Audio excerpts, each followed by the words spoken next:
नमस्कार, यो AB news खबरको संकेत हो। तपाई अहिले एबी न्यूज एट 7 मा हुनुहुन्छ। म नयन सापकोटा।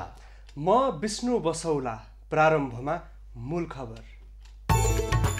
प्रतिनिधि सभा विघटन विरुद्ध रिट सर्वोच्चद्वारा अन्तरिम आदेश दिन अस्वीकार। संवैधानिक इजलासमा शुक्रबारदेखि सुनवाई हुने।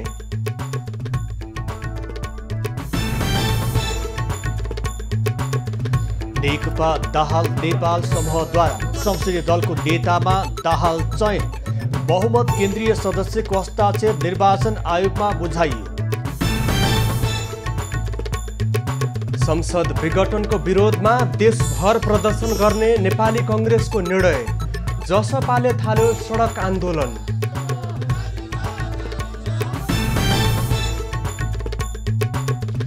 कानुन कार्यान्वयनमा न्यायालय चनाखो हुनुपर्ने प्रधानमन्त्री केपी ओलीको भनाई।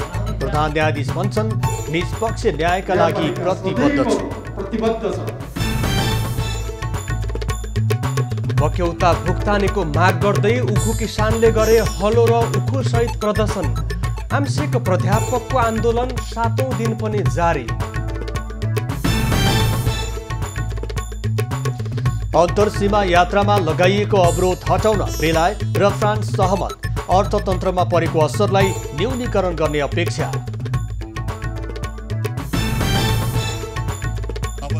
र वार्षिक बजेट ल्याउन सहमति जुट्न नसकेपछि इजरायलमा संसद विघटन। 2 वर्षमा चौथो पटक निर्वाचन हुँदै।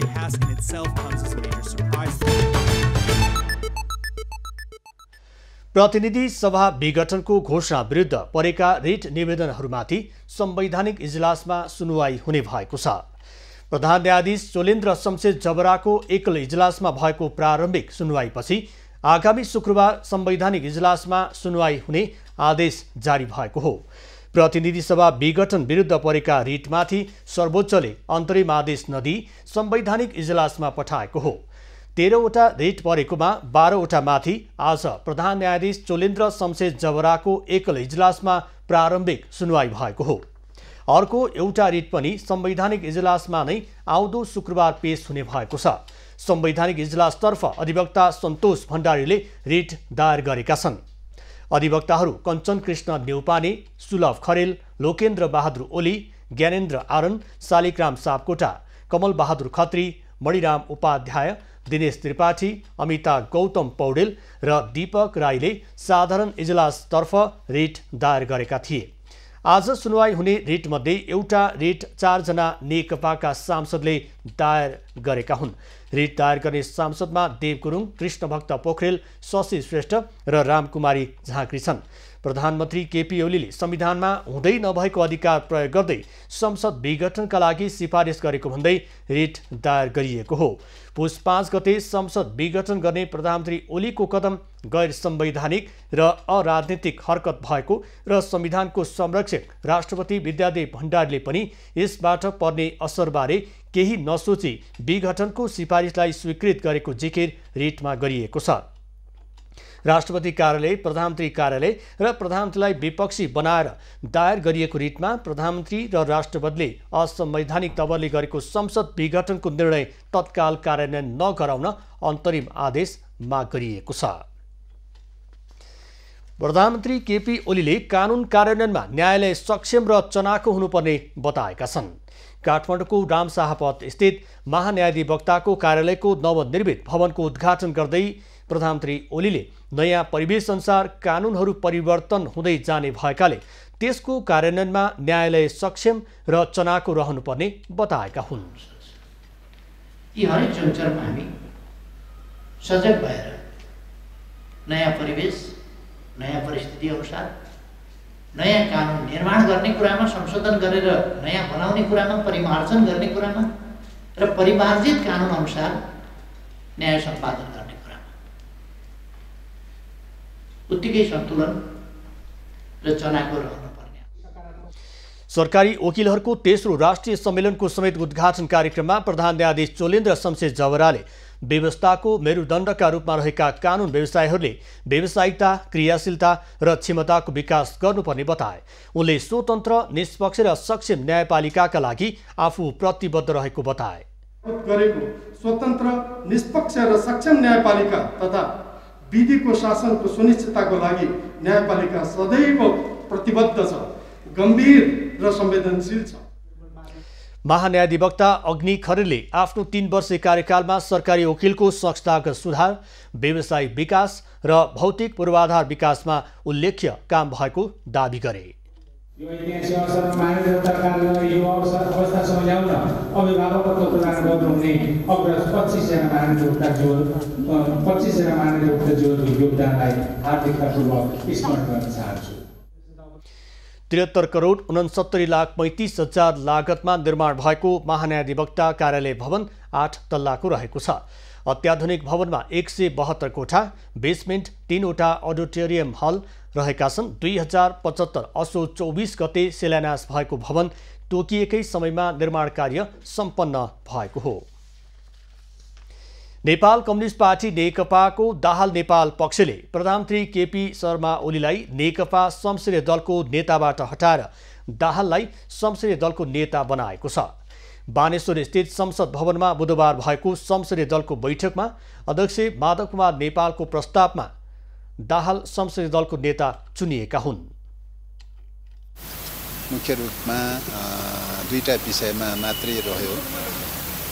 पहिलो कुरा चाहिँ हिजो नेकपाको केन्द्रीय समितिको सम्पन्न भएको बैठकबाट गरिएका निर्णयहरूको चाहिँ जानकारी गराउने काम नवनिर्वाचित पार्टीका अध्यक्ष कमरेड माधव कुमार नेपालले जानकारी गराउनु भयो।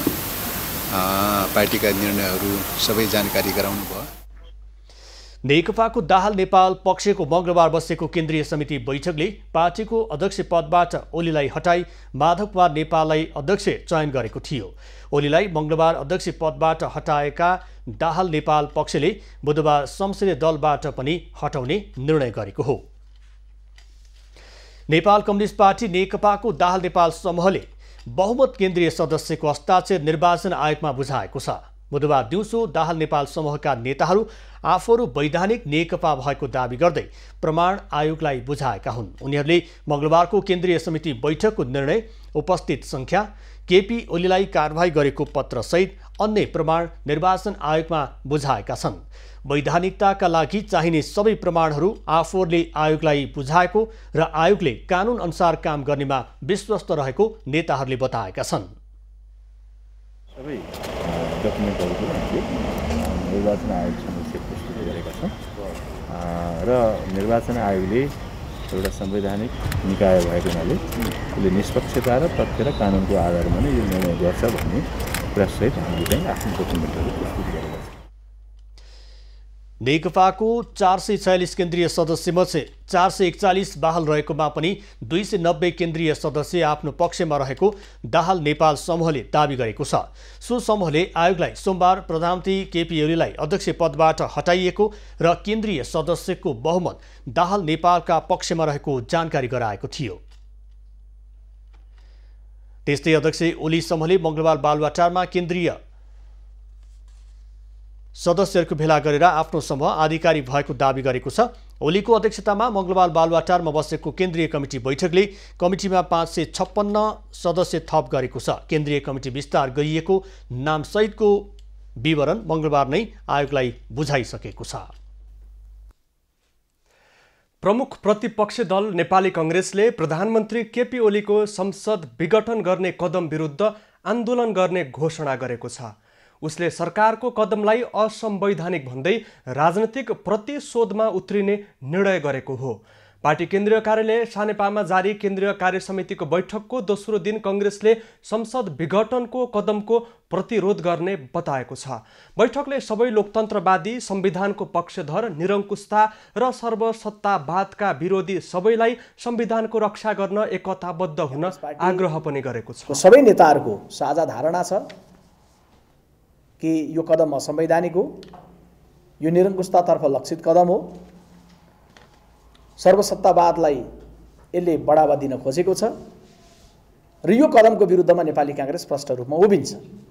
त्यसैले नेपाली कांग्रेस पार्टीको आजको बैठकमा पनि बोल्ने वक्ताहरूले त्यही रूपमा धारणाहरू राख्नु भएको छ। नेपाली कांग्रेस पार्टी यो सन्दर्भमा एक ढिका छ। बुधबारको बैठकमा रामशरण महत, गगन थापा, बलबहादुर केसी र आनन्द ढुङ्गानाले धारणा राखेका थिए। बैठकले पुस 16 गते मेलमिलाप दिवस मनाउने निर्णय पनि गरेको छ। अर्को बैठक बिहीबार दिउँसो 1 बजे पार्टी कार्यालयमा पुनः बस्नेछ। प्रतिनिधि सभा विघटन विरुद्ध जनता समाजवादी पार्टीले सप्तरीमा आज सप्तरी सदरमुकाम राजविराजमा प्रदर्शन गरेको छ। स्थानीय शिव मन्दिरबाट निस्किएको विरोध र्याली नगर परिक्रमा पश्चात जनआन्दोलन चोकमा पुगेर कोण सभामा परिणत भएको थियो। सभामा जसपाका नेताहरूले प्रधानमन्त्री केपी ओलीले असंवैधानिक कदम चालेको आरोप लगाएका छन्। यो घोषणा होइन, यो देशलाई बर्बाद पार्ने कुरो हो। यो देशमा जब अहिले 2 वर्ष बाँकी छ भने संसदको, अब संसदमा चाहियो भने संसदमा फेस गर्नु थियो विश्वासको प्रस्ताव। यो विघटन गर्न के जरुरी थियो ओलीलाई? जसपा नेताहरूले प्रधानमन्त्री केपी ओली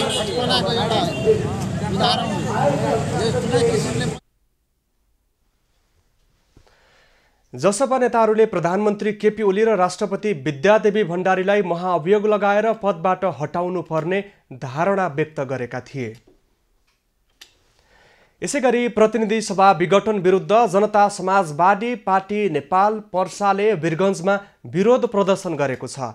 जसपाको केन्द्रीय कमिटीले देशको 77 वटै जिल्लामा बुधबार विरोध प्रदर्शन गर्ने निर्णय अनुसार जसपा पर्सा कमिटीले आज जिल्लाको सदरमुकाम पर्सामा विरोध र्याली र कोण सभा गरेको हो। घण्टाघरबाट सुरु भएको र्याली नगर परिक्रमा गर्दै पुनः घण्टाघरमा आएर कोण सभामा परिणत भएको थियो।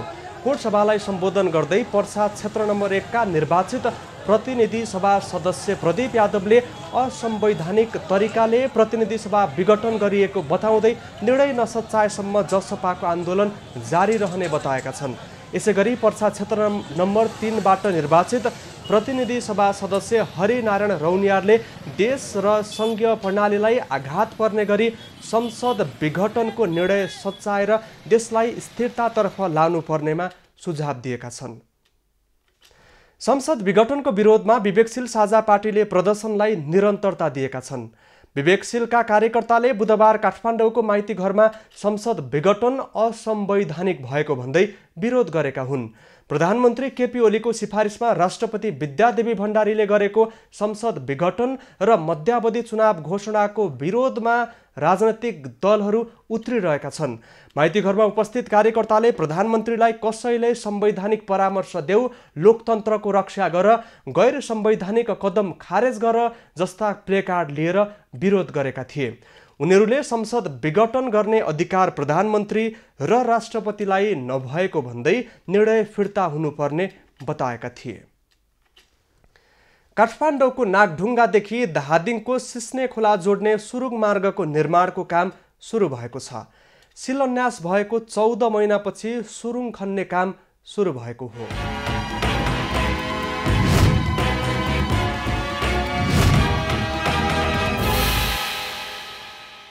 सन् 2022 को अन्तिमसम्ममा निर्माण सम्पन्न गर्नुपर्ने यो सुरुङ मार्ग कोभिडका कारण प्रभावित भएपछि सुरुङ खन्ने काम ढिलो गरी सुरु भएको हो। शिलान्यास भएको 14 महिनापछि काठमाडौँको नागढुङ्गादेखि धादिङको सिस्ने खोला जोड्ने सुरुङ मार्ग खन्ने कार्य मङ्गलबारदेखि सुरु भएको छ। 2.68 किलोमिटर लम्बाइ रहेको यो सुरुङ मार्ग सन् 2022 को अन्त्यसम्ममा निर्माण सम्पन्न गर्ने लक्ष्य रहेको छ। गत वर्षको कार्तिक 4 गते शिलान्यास गरिएपछि मुआब्जा विवाद, विस्फोटक पदार्थको आयातमा भएको ढिलाइ र कोभिडका कारण निर्माण उपकरण आयातमा भएको ढिलाइका कारण 14 महिना ढिलो गरी निर्माण कार्य सुरु भएको हो। यो आयोजना जापान सरकारको 16 अर्ब ऋण सहयोग र नेपाल सरकारको करिब 6 अर्ब लगानी गरी झण्डै 22 अर्ब लगानीमा निर्माण सम्पन्न हुनेछ। यो चाहिँ जापान सरकारको त्यो चाहिँ करिब 16 अरब रुपियाँ भनौँ अथवा 16 अरब एन चाहिँ को चाहिँ यो ऋण सहयोग, त्यो पनि 0% ब्याजमा ऋण सहयोगमा चाहिँ यो निर्माण हुँदैछ र यसमा चाहिँ यो मुआब्जाहरू लगायतका कुराहरू गर्दाखेरि नेपाल सरकारको पनि करिब 5 अरबभन्दा बढी, नेपाल सरकारको चाहिँ 16, 5, 21 भने चाहिँ करिब 22 अरब भनौँ न, 22 अरबको प्रोजेक्ट हो यो। आयोजना स्थलमा सुरुङ खन्नका लागि निर्माण स्थलसम्म पहुँच मार्ग, खोलामा कल्भर्ट बनाउने कार्य पुरा भइसकेको छ। तोकिएको समयभन्दा केही ढिलो गरी काम सुरु भए पनि समयमै निर्माण कार्य सम्पन्न हुने पनि थापाले जानकारी दिए। जापानको हाम्जा एम्दो कर्पोरेसनले निर्माण कार्यको जिम्मा लिएको छ। ड्रिलिङ एन्ड ब्लास्टिङ प्रविधिबाट सुरुङ खन्ने काम हुनेछ। आयोजनाका अनुसार सुरुङ मार्गको कुल लम्बाइ 2.68 किलोमिटर छ भने 3.5 मिटर चौडाइ रहेको 2 लेन हुनेछ। त्यस्तै अत्यावश्यक रेस्क्युका लागि समेत छुट्टै एक्सिस रोड पनि निर्माण हुनेछ। यो बिचमा केही एक्सिडेन्ट भयो केही भयो भनेदेखि त्यसलाई रेस्क्यु गर्न पनि र इमर्जेन्सीमा चाहिँ अब एम्बुलेन्सेसहरू पास गर्नु पर्यो भने त्यसबाट पास गर्न मिल्ने गरी एउटा अलगै अर्को 2टा टनल प्यारलल 2टा टनल हुन्छ। नेपाल सरकार भौतिक पूर्वाधार तथा यातायात मन्त्रालय सडक विभागले सुरुङ मार्ग निर्माण गर्न 2069 साल माघदेखि 2072 सालसम्मका विभिन्न चरणको सर्वेक्षण गरेको थियो। सोही सर्वेक्षणको आधारमा सुरुङ मार्ग निर्माण कार्य सुरु भएको छ। 2022 को अन्त्यसम्म निर्माण सम्पन्न गर्नुपर्ने लक्ष्य भए पनि कोभिडका कारण सुरुङ खन्ने कार्य नै ढिलाइ भएपछि सन् 2023 को मध्यसम्ममा निर्माण सम्पन्न हुने सम्भावना रहेको आयोजनाले बताएको छ।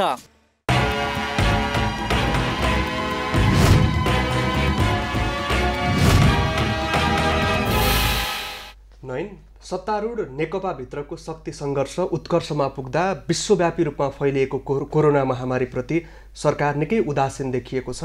खोप ल्याउनका लागि सरकारले कुनै पनि किसिमको तयारी गरेको विषयमा अहिलेसम्म नागरिकलाई विश्वस्त हुने गरी सार्वजनिक रूपमा बताउन सकेको छैन भने अर्कोतर्फ सङ्क्रमणको लागि जुन तरिकाले परीक्षण गर्नुपर्ने हो त्यो पनि भइरहेको छैन।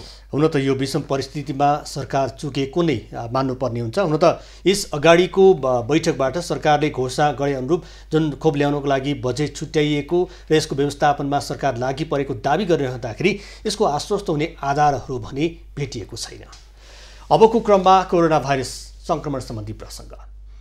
नेपालमा थप 743 जनामा कोरोना भाइरस सङ्क्रमण पुष्टि भएको छ। पछिल्लो 24 घण्टामा 6559 वटा नमुना PCR विधिबाट परीक्षण गर्दा 464 पुरुष र 279 जना महिलामा सङ्क्रमण देखिएको हो। यो सँगै नेपालमा कोरोना भाइरस सङ्क्रमित हुनेको सङ्ख्या 2,55,979 पुगेको छ। काठमाडौँ उपत्यकाका 318 जनामा सङ्क्रमण पुष्टि भएको छ। तीमध्ये काठमाडौँका 250, ललितपुरका 34 र भक्तपुरका 34 जना थपिएका छन्। त्यस्तै प्रदेश 1 मा 33 जना, 2 मा 8, बागमती प्रदेशमा 378 जनामा सङ्क्रमण पुष्टि भएको छ।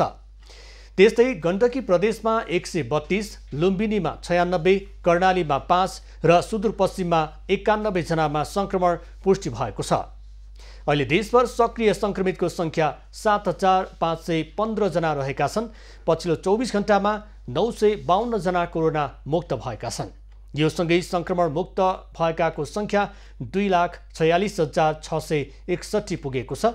कोरोना सङ्क्रमण पहिचानका लागि हालसम्म 18,90,740 वटा नमुना PCR विधिबाट परीक्षण गरिएको छ। देशभरका क्वारेन्टिनमा 409 जना मात्रै रहेका छन्। पछिल्लो 24 घण्टामा कोरोना सङ्क्रमणबाट थप 5 जनाको मृत्यु भएको छ। यो सँगै ज्यान गुमाउनेको सङ्ख्या 1,803 पुगेको छ। बकेउता भुक्तानीको माग गर्दै काठमाडौँ केन्द्रित प्रदर्शन गरिरहेका उखु किसानहरूले बुधबार हलो र उखु लिएर माइतीघर मण्डलामा प्रदर्शन गरेका छन्। विभिन्न जिल्लाबाट काठमाडौँ आएका उखु किसानहरू मङ्सिर 28 गतेदेखि माइतीघर मण्डलामा निरन्तर प्रदर्शन गर्दै आएका छन्। चिनी मिल सञ्चालकहरूले सबै किसानको भुक्तानी नदिएसम्म आन्दोलनका कार्यक्रम नरोक्ने उखु किसानहरूले बताएका छन्। मिल सञ्चालकहरूबाट किसानहरूले करिब 90 करोड रुपियाँ भुक्तानी लिन बाँकी रहेको छ। सरकारले गत वर्ष नै किसानको उखुको रकम दिलाउने गरी उखु किसान र मिल सञ्चालक बीच सम्झौता गराएको थियो। सरकारको रोहबरमा 1 महिनाभित्रमा भुक्तानी दिने सम्झौता भए पनि किसानहरूले 1 वर्षसम्म पनि भुक्तानी पाउन सकेका छैनन्। त्यसैले किसानहरू फेरि पनि काठमाडौँ आएर सङ्घर्ष गर्न बाध्य भएका छन्। यसपटक सरकारले उखु किसानहरूको भुक्तानी नदिने उद्योगीलाई कारबाही गर्ने बताएको छ, तर अहिलेसम्म कुनै पनि कारबाही हुन सकेको छैन। किसानहरूले सरकारसँग पटक पटक कुराकानी भएको तर उद्योगी र सरकार बीचको मिलेमतोका कारण भुक्तानी पाउन नसकेको आरोप लगाएका छन्। किसानहरूले आफूहरूले पाउनुपर्ने रकमको भुक्तानी दिलाउने जिम्मेवारी सरकारले नलिँदासम्म सङ्घर्षलाई जारी राख्ने बताएका छन्। त्रिभुवन विश्वविद्यालयका आंशिक प्राध्यापकहरूको आन्दोलन 7औं दिन पनि जारी छ। विभिन्न क्याम्पसमा वर्षौंदेखि अध्यापन गरिरहेका आंशिक प्राध्यापकहरूले आफूहरूको बौद्धिक शोषण भएको भन्दै समान कामको समान पारिश्रमिक हुनुपर्ने माग राख्दै आएका छन्। उनीहरूले एक शैक्षिक सत्र पूरा गरेका सम्पूर्ण आंशिक प्राध्यापकलाई करार गर्नुपर्ने माग समेत गरेका छन्। 15 वर्षबाट आन्दोलन जारी रहेकोले गर्दै प्राध्यापकहरूले विगतमा सम्झौताहरू भए पनि कार्यान्वयन नभएको गुनासो गरेका छन्। प्राध्यापकहरूको आन्दोलनरत प्रति त्रिवीले चासो नदिएको भन्दै उनीहरूले आक्रोश समेत व्यक्त गरेका छन्। अहिले 90% बढी कक्षाभार आंशिक शिक्षकहरूले लिनुपर्ने बाध्यता भए पनि काम अनुसारको पारिश्रमिक उनीहरूले पाइरहेका छैनन्। प्राध्यापकहरूले आफ्ना माग पूरा नभएसम्म आन्दोलन जारी रहने चेतावनी समेत दिएका छन्। पेशागत हक हितको माग गर्दै पठाउका चालकहरूले आज काठमाडौँमा विरोध र्याली निकालेका छन्। धुमाराईबाट निकालिएको पठाउ चालकहरूको र्यालीमा उनीहरूले आफूहरूको श्रम शोषण भएको भन्दै नाराबाजी समेत गरेका थिए।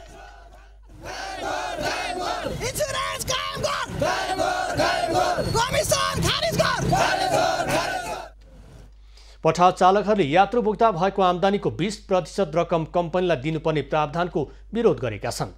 यसैगरी यात्रुले गुनासो गर्दा कम्पनीले जरिवाना बापत काट्ने रकम अन्त्य गर्नुपर्ने, बिमाको व्यवस्था र दुर्घटनामा परे यात्रुको उपचार खर्च कम्पनीले बेहोर्नुपर्ने लगायतका 10 बुँदे माग अघि सारेका छन्। राइडर र प्यासेन्जरको इन्सुरेन्स हुनु पर्यो। म राइडर हो, मैले ड्राइभ गरिरहेको छु, तपाईँ प्यासेन्जर हुन्छ, तपाईँलाई चोट लाग्छ, मैले बेहोर्नुपर्छ। कहिले कतिवटा केस आएको छ र प्यासेन्जरले न्याय पाएको छैन। अनि कमिसन काट्छ, 20% कमिसन काट्छ, सस्पेन्ड गर्छ अनावश्यक रूपमा।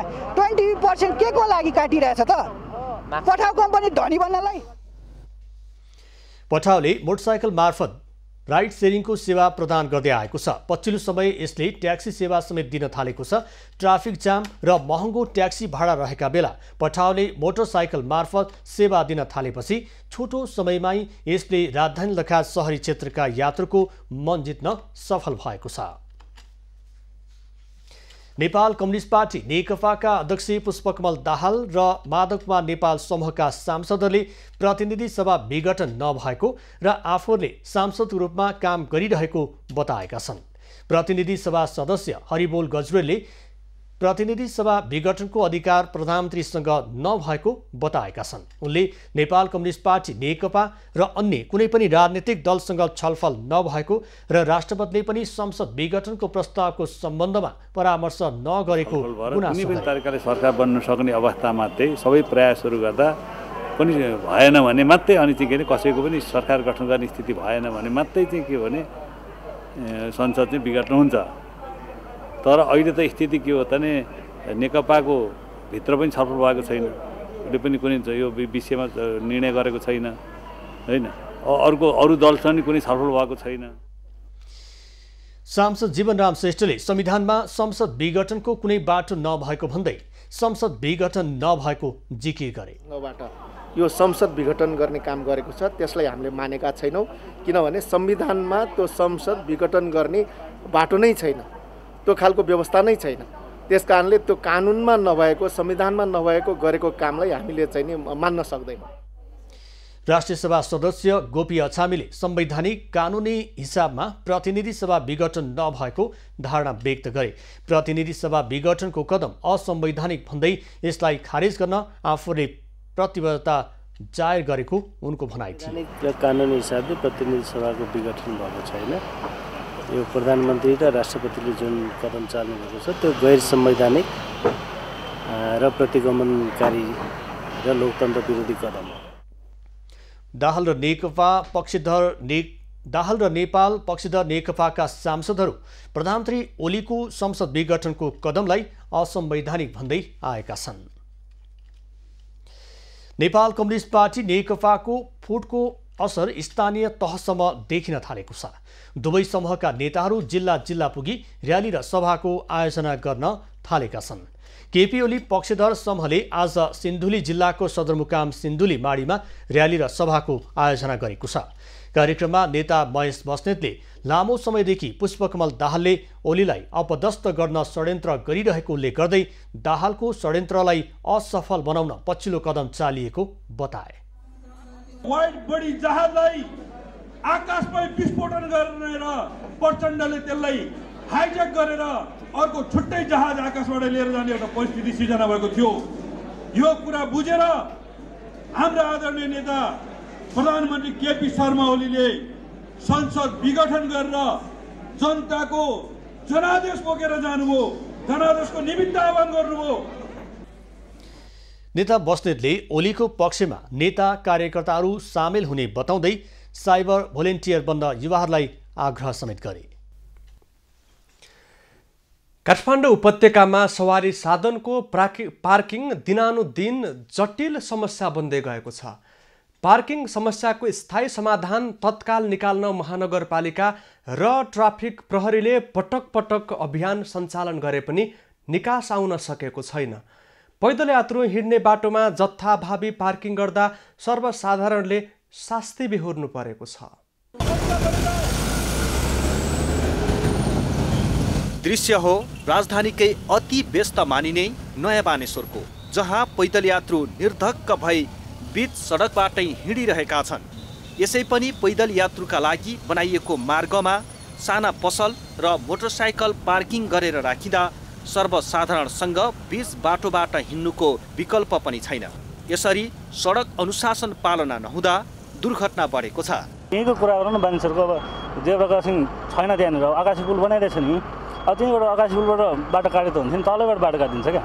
अब तलबाट बाटो काट्दाखेरि हामी उताबाट अब स्पिडको रेसियो पनि अब त्यतिकै आइरहन्छ नि त। अब टर्निङ आइसक्यो भने त टर्निङमा स्लो गरेर आउँदै पनि अब जता अब त्यतिबाट फुत्त निक्लिन्छ।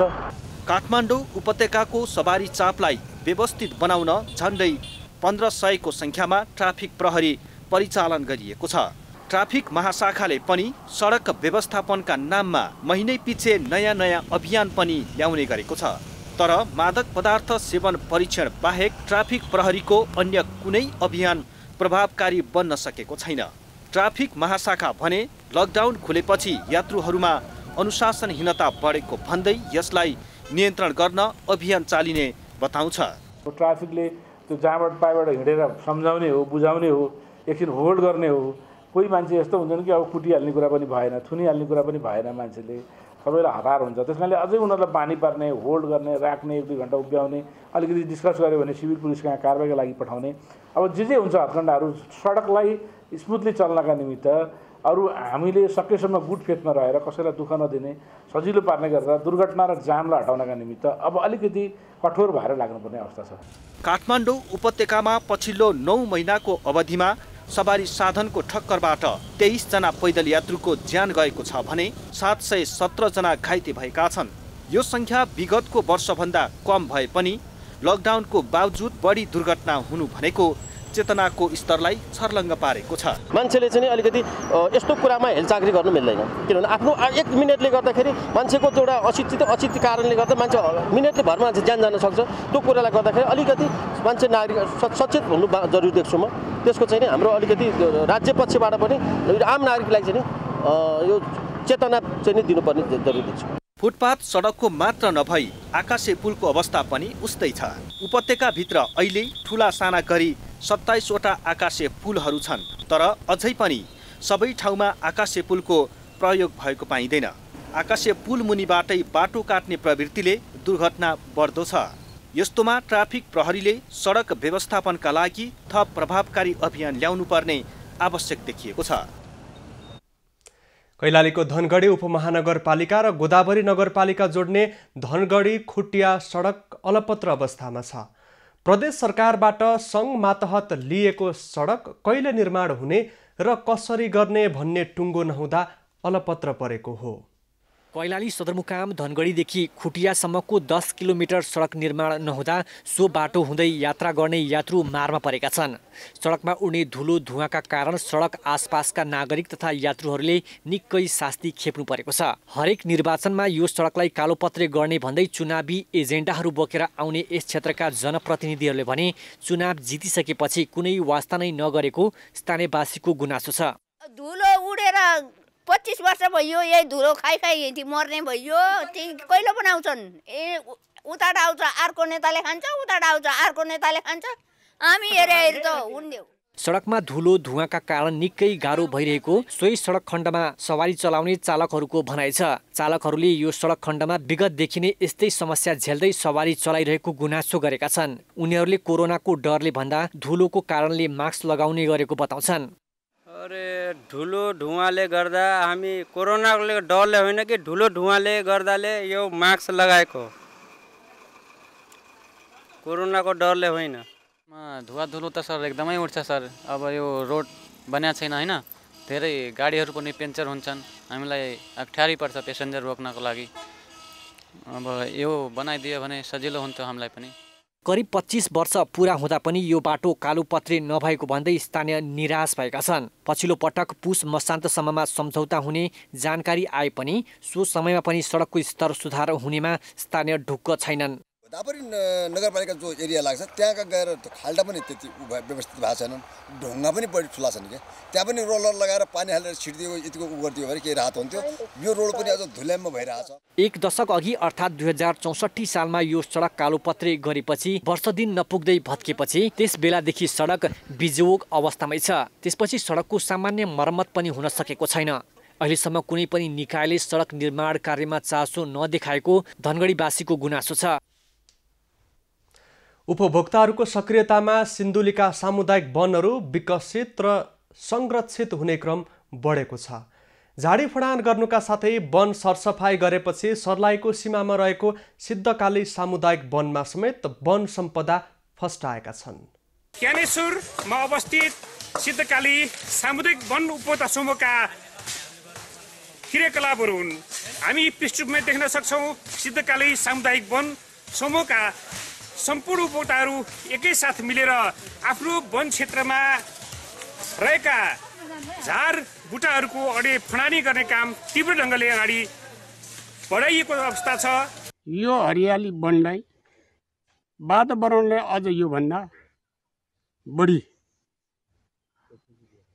उत्साहित राम्रो हाम्रो वन राम्रो बनाउने लक्ष्य सबै उपभोक्ता र निकायहरूको पनि एउटै किसिमको चासो हो। र पछिल्लो समयमा सिन्धुली जिल्लामा रहेका सामुदायिक वनहरूले आफ्नो वन क्षेत्रलाई दिगो ढङ्गले व्यवस्थित गर्नको निम्ति झाडी फाड्ने, अग्निरेखा काट्ने र चोरी निकासी गर्ने कामलाई नियन्त्रण गर्नको निम्ति वन समूहहरू नै अहिले व्यवस्थित ढङ्गले अघि बढेपछि सिन्धुली जिल्लाका सामुदायिक वनहरू पछिल्लो समयमा संरक्षित र सुरक्षित हुँदै आएका छन्। यो एकदम राम्रो छ। यहाँ चाहिँ अब जस्तै यहाँको स्थानीय समुदाय र अनि वनको जुन समितिहरू चाहिँ उहाँहरूले एकदमै अहिलेसम्मको उसमा चाहिँ एकदम राम्रो जङ्गललाई अलि यो झाडी सुधार गरेर एकदम उहाँहरूले चाहिँ अलि यसलाई अझै यो हुर्काउनुको लागि एकदम राम्रो गर्नुभएको छ। सामुदायिक वनका उपभोक्ताहरू र डिभिजन वन कार्यालय, सब डिभिजन वन कार्यालयको संयुक्त यो संयोजनमा भइरहेका कामहरूले वनलाई व्यवस्थित गर्नको निम्ति र यसको दिगो व्यवस्थापन गर्नको निम्ति एउटा फाइदा पुगेको छ र वनलाई स्थानीय उपभोक्ताहरूको आय स्रोतको रूपमा पनि यसले विकास गरेको छ। चरीचरण, आग लागि र चोरी निकासीले पूर्ण रूपले निषेध गरिएको कारणले यो राम्रो जङ्गल भएको छ र यो समूहको यो सफल नै मान्नुपर्छ कि हामी यो एउटा नमुना रूपमा जङ्गल स्थापना भएको छ र अबको दिनहरूमा पनि उहाँहरूले यो आगलागी हुन नदिने, चरीचरण पूर्ण निषेधित, अनियमित किसिमबाट कसैले घाँस दाउरासम्म नकाटेर गाउँको नजिक भएको जङ्गल भए पनि यसमा कुनै किसिमको क्षति अहिलेसम्म भएको हामी देखिएको छैन। दिगो विकास गराउनको निम्ति झाडी फाड्ने काम, अग्निरेखा नियन्त्रण र यो चोरी निकासी नियन्त्रण गर्नको निम्ति वन समूहका उपभोक्ताहरू नै सक्रिय ढङ्गले अघि बढेपछि सामुदायिक वनहरू पनि पछिल्लो समयमा विकसित र संरक्षित हुँदै गएका छन्। एबी न्युज खबरका लागि शङ्कर कार्की, ज्ञानेश्वर, सिन्धुली। अब पालो नयाँ पुस्ताको।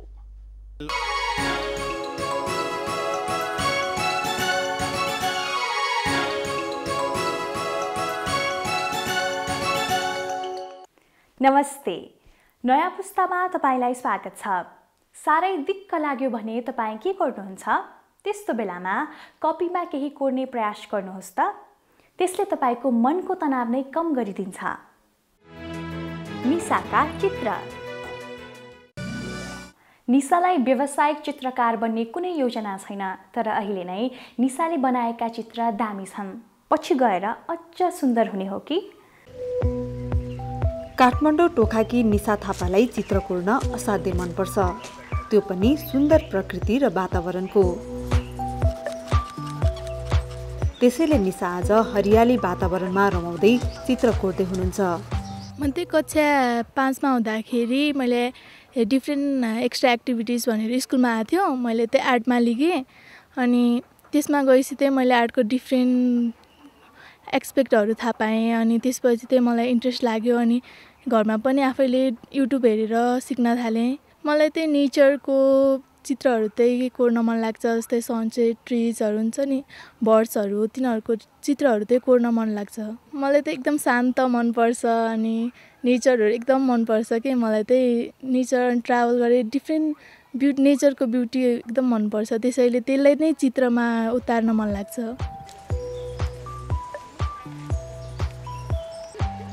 साँच्चै आफ्ना मनमा भएका कुराहरू कापीमा उतार्दा मन शान्त र आनन्द हुन्छ। त्यसैले पनि निशा खाली समय पाएकी चित्र कोर्ने मन पराउनुहुन्छ, किनभने चित्र मार्फत निशा समाजमा रहिआएका विभिन्न कुरीतिबारे सचेत गराउन पनि चाहनुहुन्छ। चित्र कोर्दा चाहिँ मलाई यदि स्ट्रेस भइरहेछ, कुनै कुराको टेन्सन छ भने सबै त्यो कलर भएर त्यो कपीमा उतार्दाखेरि मलाई एकदमै रिलिफ फिल हुन्छ। अनि त्यहाँबाट समाजमा घटेका घटनाहरूलाई पनि चित्रको मार्फतबाट देखाउँदाखेरि अरूहरूलाई पनि त्यो सुझाव जाओस्, उनीहरूमा पनि चित्रबाट पनि यस्तो गर्नु हुँदैन, यस्तो गर्नुहुन्छ भन्ने त्यो उनीहरूमा पनि त्यो ज्ञान जाओस् भन्ने चाहन्छु।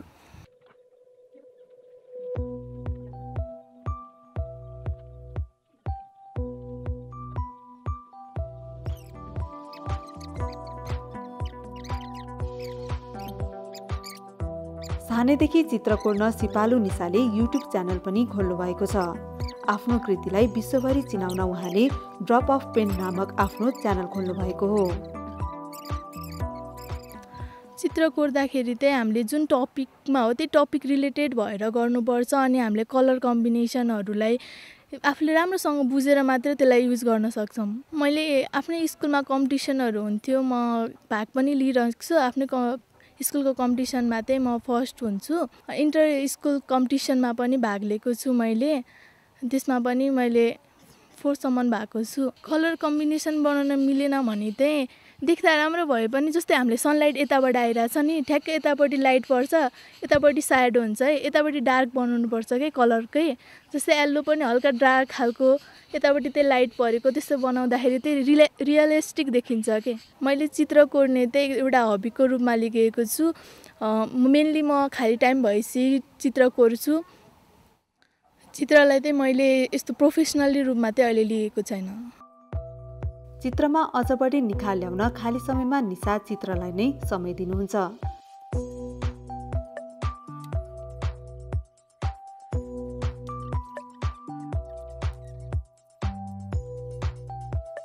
अहिलेको लागि रुचिको विषय मात्र भए पनि उहाँले आफ्नो यो रुचिलाई कहिले नछुट्ने अठोट लिनुभएको छ।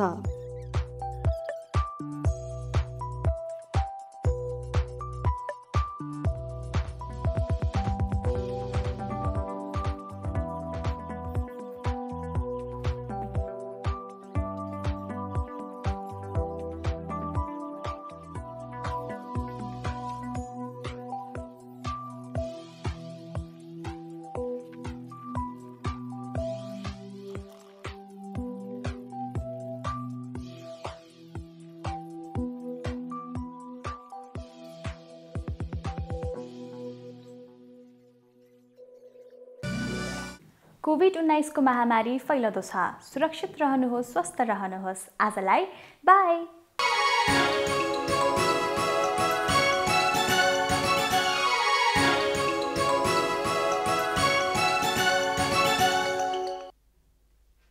अब पालो एबी न्यूज एट मौसमको। एबी न्यूज एट मौसमको साथ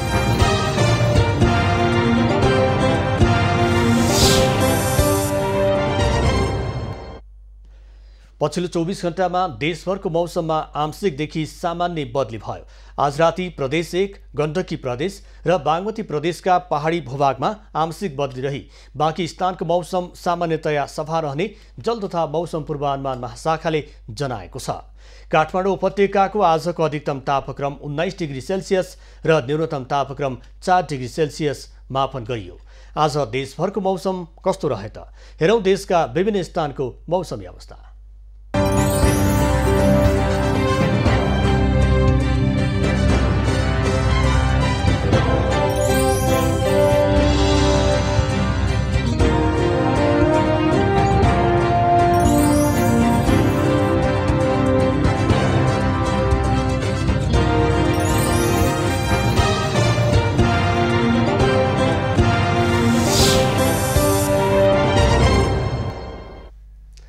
अहिलेलाई खबरको क्रम यति नै।